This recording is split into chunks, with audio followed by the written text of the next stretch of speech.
Y mis amores, me despido con un extracto del mejor documental que van a poder ver sobre ese nuevo orden mundial tan anhelado por los oscuros que dicen que no existe, nos llaman conspiranoicos.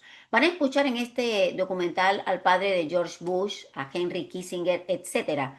Y véanlo para que después no les llamen locos conspiranoicos. Atentos. Author H.G. Wells, the man behind The Time Machine and War of the Worlds, would write about a planned world state in which there must be a common faith and law for mankind. In 1939, he would publish a full book on the matter called The New World Order. Wells again has a similar vision stating that national individualism has to go and that sovereign states must end. He then goes on to write, in the great struggle to evoke westernized world socialism, contemporary governments may vanish. Perhaps his most chilling prediction is that countless people will hate the New World Order, be rendered unhappy by frustration and their passions and ambitions through its advent, and will die protesting against it. Many of them quite gallant and graceful-looking people. Collectivism is that concept where individuals are considered to be discardable, and that the group is more important, and that the ultimate group, of course, is the state. And so it boils down eventually to the fact that the state is the all-important unit of society, and citizens exist only to serve the state. Other men of prominence would also promote a New World Order during the 1960s, including industrialist and former New York Governor Nelson Rockefeller. These are some of the reasons pressing us to lead vigorously towards the true building of a New World Order. Rockefeller would also become vice president under Gerald Ford. Religious leader Pope Paul VI, delegates to international organizations, public officials, gentlemen of the press, teachers and educators, all of you must realize that you have your part to play in the construction of a new world order. As well as former President Richard Nixon. And the hope that each of us has to build a new world order. However, Nixon was largely a mouthpiece for his most dominant advisor, Secretary of State Henry Kissinger. Kissinger may be the most vocal proponent for a new world order of his era. He has called for it time and time again, in policy papers, meetings, and interviews. Time magazine recognized both Nixon and Kissinger as Men of the Year after announcing their New World Order in China. However, they were working on it long before. In these once classified documents, they both discussed the new order with the president of Indonesia. Mainstream media was even critical of Kissinger's vision in the early 70s. In ragged, spasmodic fashion, a new world order is coming into being, but it looks less and less like the world order that Mr. Kissinger had constructed in his own mind. Kissinger's New World Order would fall under the radar for some time. However, it saw a vast revival during the first Bush administration. Here is Brent Scowcroft, former vice chairman of Kissinger Associates and former national security advisor under both Ford and Bush Sr., as he discusses the New World Order. Looking at the subtitle this morning, Are We Ready for the New World Order, gives me something of the shudders. That phrase, New World Order, I'm afraid I'm partly responsible for resurrecting. To me, what that symbolized was perhaps a fundamental change in the character of our response to national security issues. Here, Charlie Rose asked Scowcroft, Kissinger, and former national security advisor Zbigniew Brzezinski if we are living in a new world order. Where are we as we think about this time in American foreign policy? Are we at a special moment which is being redefined? Or are we creating a new world order? We're at a moment when the international system is in a period of change like we haven't seen for several hundred years.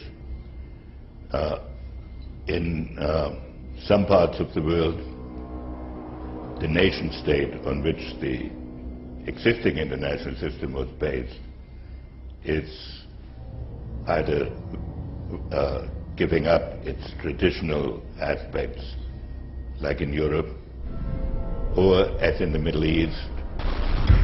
George H.W. Bush would campaign for a new world order like no other president before him. he would openly discuss it during his State of the Union address. What is at stake is more than one small country. It is a big idea, a new world order, where diverse nations are drawn together in common cause to achieve the universal aspirations of mankind. Again, a unified Europe was a major goal in creating this order. With few exceptions, the world now stands as one. A year and a half ago, in Germany, I said that our goal was a Europe whole and free. Tonight, Germany is united. Europe has become whole and free. The world can therefore seize this opportunity to fulfill the long-held promise of a new world order. We can find meaning and reward by serving some higher purpose than ourselves. A shining purpose, the illumination of 1,000 points of light. Bush Sr. and his administration would tour and promote this agenda across the board at any given opportunity. The President has spoken often of a new world order.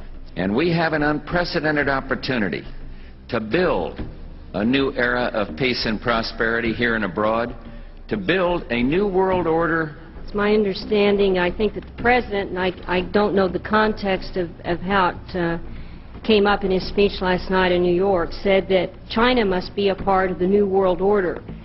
I guess I would like to ask you how you envision China fitting into the New World Order. It is a country that we are going to have relationships with by virtue of its geopolitical importance.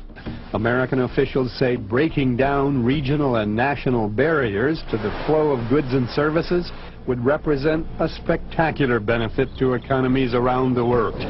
We are building a new world order. Bush would actually make a commencement address at Maxwell Air Force Base declaring the birth of this order. And that's why I wanted to speak to you today about the new world taking shape around us, about the prospects for a new world order now within our reach. In the coming weeks, I'll be talking in some detail about the possibility of a new world order emerging after the Cold War. But today, I want to discuss another aspect of that order. You see, as the Cold War drew to an end, we saw the possibilities of a new order in which nations work together. It refers to new ways of working with other nations to deter aggression and to achieve stability. As old threats recede, new threats emerge. The quest for the new world order is in part a challenge to keep the dangers of disorder at bay. We must build on the successes of Desert Storm to give new shape and momentum to this new world order. Only when this transformation is complete will we be able to take full measure of the opportunities presented by this new and evolving world order. The new world order really is a tool for addressing a new world of possibilities. This order gains its mission and shape not just from shared interests, but from shared ideals. Sí, el plan es ese nuevo ordenamiento en el mundo y me llama muchísimo la atención porque esta red social, YouTube, cada vez que uno dice que quieren crear, que quieren imponer un nuevo ordenamiento del mundo, ustedes saben cómo se llama, NOM, que no lo podemos ni decir porque el lagartijón está vigilante, al acecho. Cada vez que hemos sacado algo de esto, nos tumban el video. ¿Por qué?